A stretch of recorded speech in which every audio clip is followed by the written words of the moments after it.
emisión de Por Amor al Arte. Hoy estamos muy contentos y nos complace compartir con ustedes a nuestro invitado, que es muy especial. Nos acompaña Raimundo Nolasco, actor, director y dramaturgo. Muchas gracias por estar con nosotros. No, pues gracias por la invitación. Siempre para nosotros es un gusto que nos compartan un poquito de su tiempo y que nos compartan también sus historias, sus experiencias y su trayectoria. Entonces vamos a entrar a que nos compartas tu historia. ¿Qué te parece? Muy bien, me parece bien. Vamos a regresarnos un poquito en la línea del tiempo de Raimundo para que nos cuentes, ¿en algún momento de tu infancia pensaste dedicarte a algo relacionado al arte o al teatro? No, la verdad es que no, sí tenía ahí como pensando, como recapitulando la historia, sí tenía ahí como ciertos elementos de contar historias, de construir juegos con monitos y todo, ¿no? Pero no pasaba por mi mente de pequeño dedicarme a esto. ¿Y en tu entorno familiar o alguna influencia artística que hayas tenido? Pues no, bueno, una hermana que le gustaba el teatro, ella empezó, que es más grande que yo, ella empezó y por ella fue que me metí a esto, ¿no? Ella no es actriz, pero ella hacía teatro, ¿no? ¿Cuál fue tu primer acercamiento al teatro? Pues justo en la colonia donde vivía con mis papás, había una iglesia que hacían obras de teatro, ¿no? O sea, con temática de la Pasión de Cristo, pastorelas, como por ahí. Y mi hermana era catequista, entonces hacía junto con esa comunidad esas obras. Y en una Pasión de Cristo me dijo, ¿por qué no vas? Me fui a hacer la Pasión de Cristo, me dieron el personaje que solo decía, ¿acaso soy yo, Señor? Y de ahí fue como que encontré esta conexión con el público, o sea, sí, como esta otra parte de que estás arriba de un escenario, ¿no? Que no sé qué sucede, que estás arriba y hay como algo que sientes. ¿Cuál fue el momento así que tú, si tienes, recuerdas, que decidiste, esto es a lo que me quiero dedicar, esto me gustaría hacerlo durante mucho tiempo en mi vida? Pues mira, hay como dos momentos.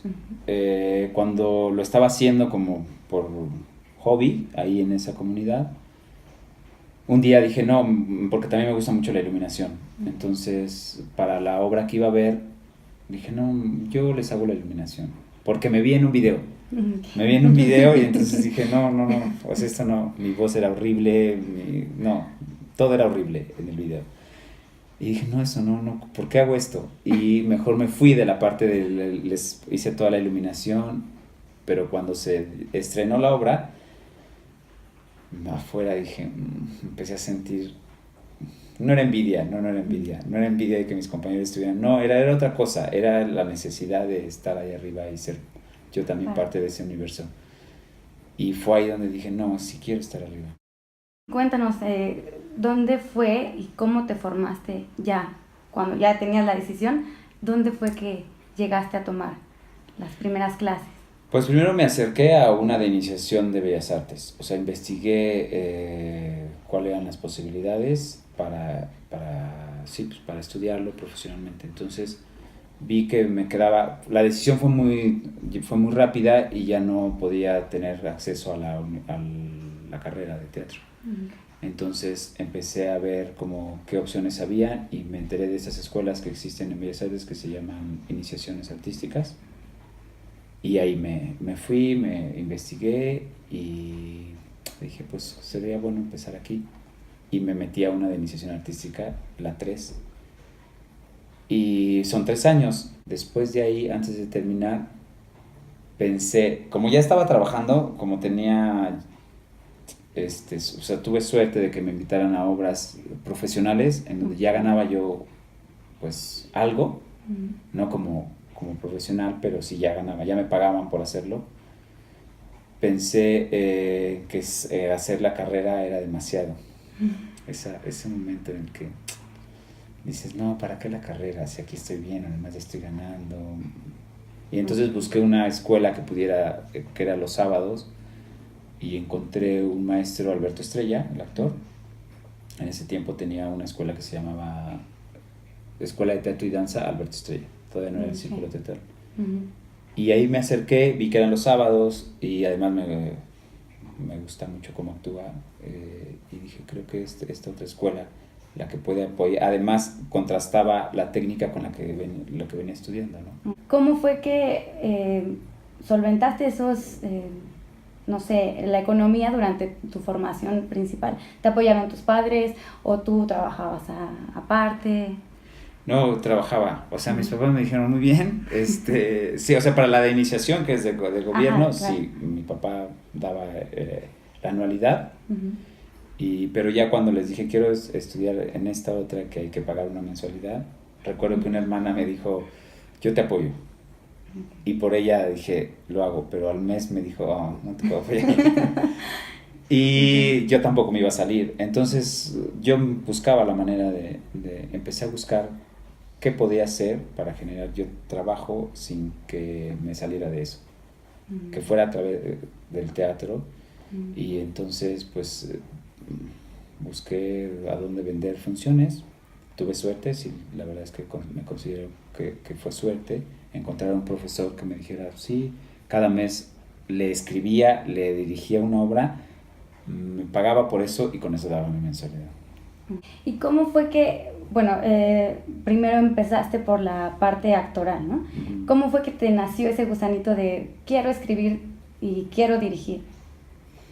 Bueno, pues ahí en ese grupo de la comunidad seguía yo con ellos, ¿no? Okay. O sea, seguía... O sea, alternabas todo. Alternaba, sí, los sábados iba en las tardes con ellos, los domingos y montábamos obras y ya yo le podía transmitir lo que yo iba como aprendiendo, ¿no? A mis compañeros. Y ahí fue donde escribí, primero hice una adaptación de una obra, Aladino, la lámpara maravillosa, que me encanta la historia. Entonces primero hice la adaptación, así de está bien, ahora quiero hacer yo esto, ¿por qué no montamos esta obra? Okay. Pero no tenemos el texto, a ver, ¿cómo, no? Y empecé a adaptarla, entonces de ahí escribí otra obra para un festival y al momento de que la escribí y que la dirigí, también me encontré con esa sensación que te da ver al público reacción, o sea, ver que lo estás estimulando, ¿no? Con lo que tú imaginaste, con lo que tú decidiste también como director. Eso fue lo que me gustó y de ahí mi necesidad era constante, ¿no? Y luego justo esto de generar el trabajo, yo tenía que dirigirlas porque yo tenía que escribirlas porque además el maestro me decía, ahora quiero este tema. Y está bien, entonces no tenía otra más que escribirlas yo, ajá.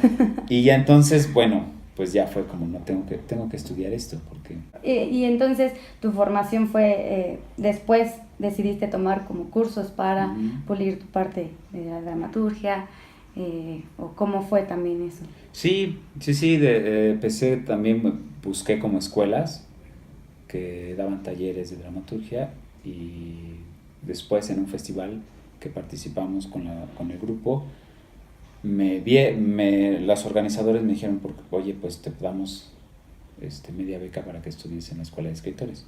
Okay. Y dije, me parece muy bien, pero luego con otro maestro me dijo, ¿quieres estudiar dramaturgia? Sí.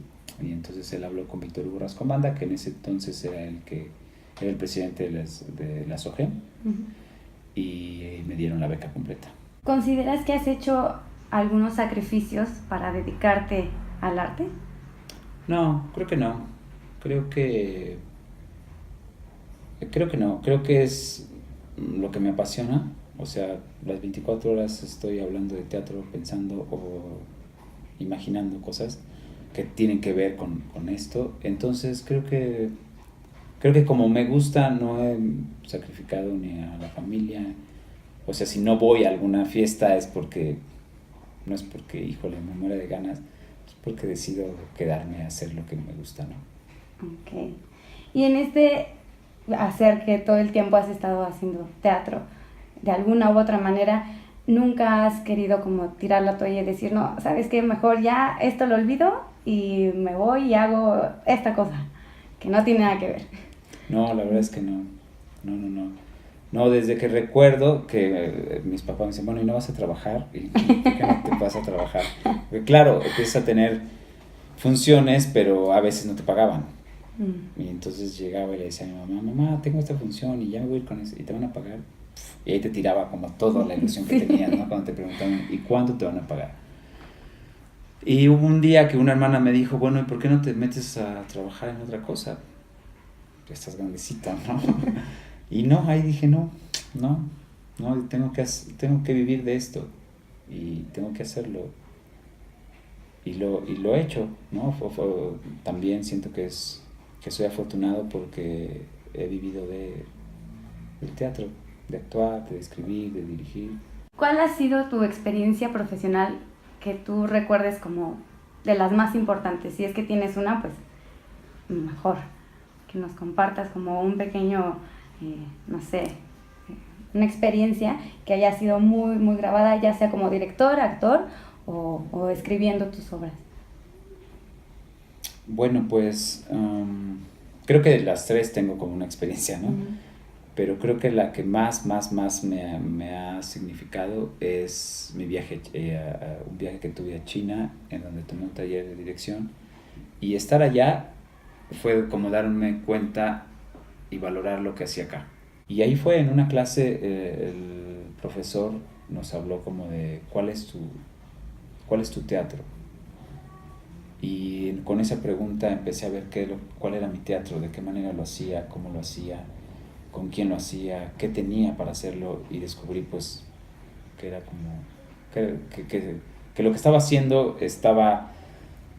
me hace feliz. Sabemos que has estado como en diversos países, tanto en Latinoamérica como por ejemplo China, que nos dices. ¿Cómo percibes que ellos ven el arte a comparación de cómo lo vemos o lo vivimos aquí en México? Con estas posibilidades que he tenido de ir a otros países y de compartir lo que soy y de recibir lo que me comparten los otros profesores o los otros compañeros, me doy cuenta que siempre ven a México o tienen a México muy alto, ¿no? Siempre las oportunidades que he tenido en todos los lugares en donde he llegado nos reconocen como buenos, y no porque nada más he ido yo, sino han ido más compañeros junto conmigo en ese momento y me hablan de mis compañeros, ¿no? Y me hablan de un México con un nivel artístico muy, muy grande. Pero antes de llegar a eso, existe como este pensamiento y digo existe, y me atrevo a decir que existe porque lo comparto con mis compañeros, de miedo, ¿no? De pareciera que no estamos seguros de lo que somos, ¿no? De con quién me voy a enfrentar, con los orientales, pues sí son una máquina de hacer y de hacer y de hacer y de repetir y de hacer cosas extraordinarias por eso, porque pareciera que no se cansan, ¿no? Sí, los ves y dices, órale, pero no tienen algo que nosotros tenemos, que quizás es como más emoción, ¿no? Como un sentimiento, como una pasión particular que tenemos nosotros los mexicanos. Y luego los europeos, pues también piensas que wow, ¿no? Europa, quiero ir y a ver, y pues reafirmas, sobre todo reafirmas lo que estás haciendo y te das cuenta que quizás esta necesidad